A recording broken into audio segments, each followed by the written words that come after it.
श्रीमद् भागवत महापुराण स्कंद 10वां अध्याय 69वां। देव ऋषि नारद जी का भगवान की ग्रहचर्या देखना। श्री शुकदेव जी कहते हैं, परीक्षित, जब देव ऋषि नारद ने सुना कि भगवान श्री कृष्ण ने नरकासुर को मारकर अकेले ही हजारों राजकुमारियों के साथ विवाह कर लिया है, तब उनके मन में भगवान की रहन सहन देखने की बड़ी अभिलाषा हुई। वे सोचने लगे, अहो, यह कितने आश्चर्य की बात है कि भगवान श्री कृष्ण ने एक ही शरीर से एक ही समय 16,000 महलों में अलग अलग 16,000 राजकुमारियों का पानी ग्रहण किया। देव ऋषि नारद इस उत्सुकता से प्रेरित होकर भगवान की लीला देखने के लिए द्वारका आ पहुंचे। वहां के उपवन और उद्यान खिले हुए रंग बिरंगे पुष्पों से लदे वृक्षों से परिपूर्ण थे। उन पर तरह तरह के पक्षी चहक रहे थे और भंवरे गुंजार कर रहे थे। निर्मल जल से भरे सरोवरों में नीले, लाल और सफ़ेद रंग के भांति भांति के कमल खिले हुए थे। कुमुद और नवजात कमलों की मानो भीड़ ही लगी हुई थी। उनमें हंस और सारव कलरव कर रहे थे। द्वारकापुरी में स्फटिक मणि और चांदी के 9 लाख महल थे। वे फर्श आदि में जड़ी हुई महामरकत मणि की प्रभा से जगमगा रहे थे और उनमें सोने तथा हीरों की बहुत सी सामग्रियां शोभायमान थी। उनके राजपथ, गलियां, चौराहे और बाजार बहुत ही सुंदर सुंदर थे। घुड़साल आदि पशुओं के रहने के स्थान, सभा भवन और देव मंदिरों के कारण उसका सौंदर्य और भी चमक उठा था। उसकी सड़कों, चौक, गली और दरवाज़ों पर छिड़काव किया गया था। छोटी छोटी झंडियाँ और बड़े बड़े झंडे जगह जगह फहरा रहे थे, जिनके कारण स्तूपों पर धूप नहीं आ पाती थी, जिसके कारण रास्तों पर धूप नहीं आ पाती थी। उसी द्वारका नगरी में भगवान श्री कृष्ण का बहुत ही सुंदर अंतःपुर था। बड़े बड़े लोकपाल उसकी पूजा प्रशंसा किया करते थे। उसका निर्माण करने में विश्वकर्मा ने अपना सारा कला कौशल, सारी कारीगरी लगा दी थी।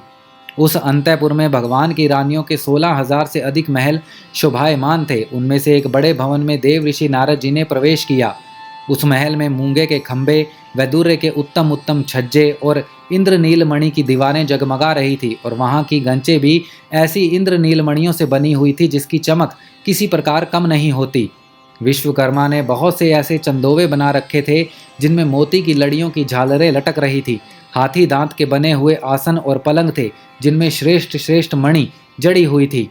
बहुत सी दासियां गले में सोने का हार पहने और सुंदर वस्त्रों से सुसज्जित होकर तथा बहुत से सेवक भी जामा पगड़ी और सुंदर सुंदर वस्त्र पहने तथा जड़ाऊ कुंडल धारण किए अपने अपने काम में व्यस्त थे और महल की शोभा बढ़ा रहे थे। अनेकों रत्न प्रदीप अपनी जगमगाहट से उसका अंधकार दूर कर रहे थे। अगर की धूप देने के कारण झरोखों से धुआं निकल रहा था। उसे देखकर रंग बिरंगे मणिमय छज्जों पर बैठे हुए मोर बादलों के भ्रम से कूक कूक कर नाचने लगे। देव ऋषि नारद जी ने देखा कि भगवान श्री कृष्ण उस महल की स्वामिनी रुक्मणी जी के साथ बैठे हुए हैं और वे अपने हाथों भगवान को सोने की डंडी वाले चवर से हवा कर रही हैं। यद्यपि उस महल में रुक्मणी जी के समान ही गुण, रूप, अवस्था और वेशभूषा वाली सहस्त्रों दासियां भी हर समय विद्यमान रहती थी। नारद जी को देखते ही समस्त धार्मिकों के मुकुटमणि भगवान श्री कृष्ण रुक्मणी जी के पलंग से सहसा उठ खड़े हुए। उन्होंने देव ऋषि नारद के युगल चरणों में मुकुट युक्त सिर से प्रणाम किया और हाथ जोड़कर उन्हें अपने आसन पर बैठाया। परीक्षित, इसमें संदेह नहीं कि भगवान श्री कृष्ण चराचर जगत के परम गुरु हैं और उनके चरणों का धोवन गंगा जल सारे जगत को पवित्र करने वाला है। फिर भी वे परम भक्त वत्सल और संतों के परम आदर्श उनके स्वामी हैं। उनका एक असाधारण नाम ब्राह्मण देव भी है। वे ब्राह्मणों को ही अपना आराध्य देव मानते हैं। उनका यह नाम उनके गुण के अनुरूप एवं उचित ही है। तभी तो भगवान श्री कृष्ण ने स्वयं ही नारद जी के पांव पखारे और उनका चरणामृत अपने सिर पर धारण किया। नर शिरोमणि, नर के सखा, सर्वदर्शी पुराण पुरुष भगवान नारायण ने शास्त्रोक्त विधि से देव ऋषि शिरोमणि भगवान नारद जी की पूजा की। इसके बाद अमृत से भी मीठे शब्दों में उनका स्वागत सत्कार किया और फिर कहा, प्रभो, आप तो स्वयं समग्र ज्ञान, वैराग्य, धर्म, यश, श्री और ऐश्वर्य से पूर्ण हैं। आपकी हम क्या सेवा करें। देव ऋषि नारद ने कहा, भगवान, आप समस्त लोकों के एकमात्र स्वामी हैं। आपके लिए यह कोई नई बात नहीं है कि आप अपने भक्तजनों से प्रेम करते हैं और दुष्टों को दंड देते हैं।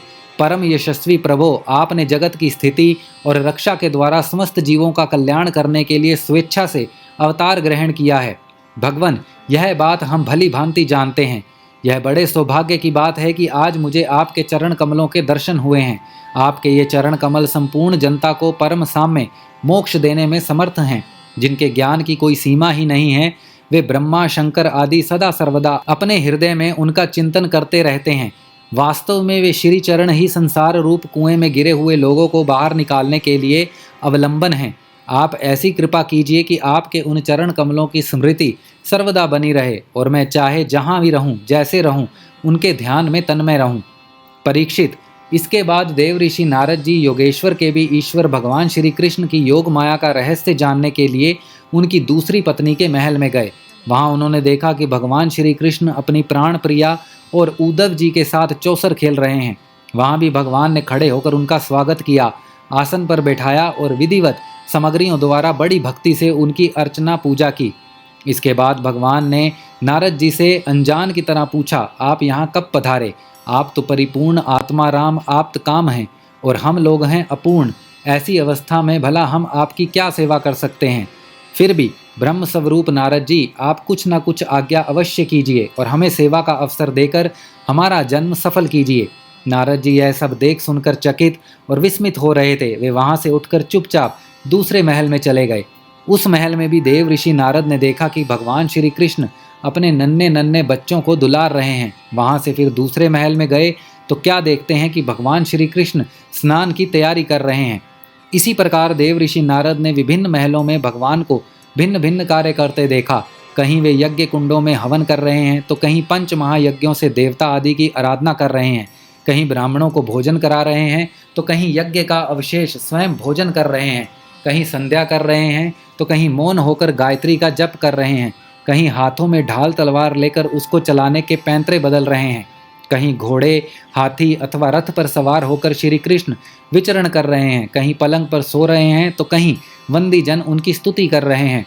किसी महल में उद्धव आदि मंत्रियों के साथ किसी गंभीर विषय पर परामर्श कर रहे हैं तो कहीं उन्मत्त वीरांगनाओं से घिरकर जल क्रीड़ा कर रहे हैं, कहीं श्रेष्ठ ब्राह्मणों को वस्त्राभूषण से सुसज्जित गौओं का दान कर रहे हैं तो कहीं मंगलमय इतिहास पुराणों का श्रवण कर रहे हैं, कहीं किसी पत्नी के महल में अपनी प्राण प्रिया के साथ हास्य विनोद की बातें करके हंस रहे हैं तो कहीं धर्म का सेवन कर रहे हैं, कहीं अर्थ का सेवन कर रहे हैं, धन संग्रह और धन वृद्धि के कार्य में लगे हुए हैं तो कहीं धर्मानुकूल गृहस्थोचित विषयों का उपभोग कर रहे हैं, कहीं एकांत में बैठकर प्रकृति से अतीत पुराण पुरुष का ध्यान कर रहे हैं तो कहीं गुरुजनों को इच्छित भोग सामग्री समर्पित करके उनकी सेवा शुश्रूषा कर रहे हैं।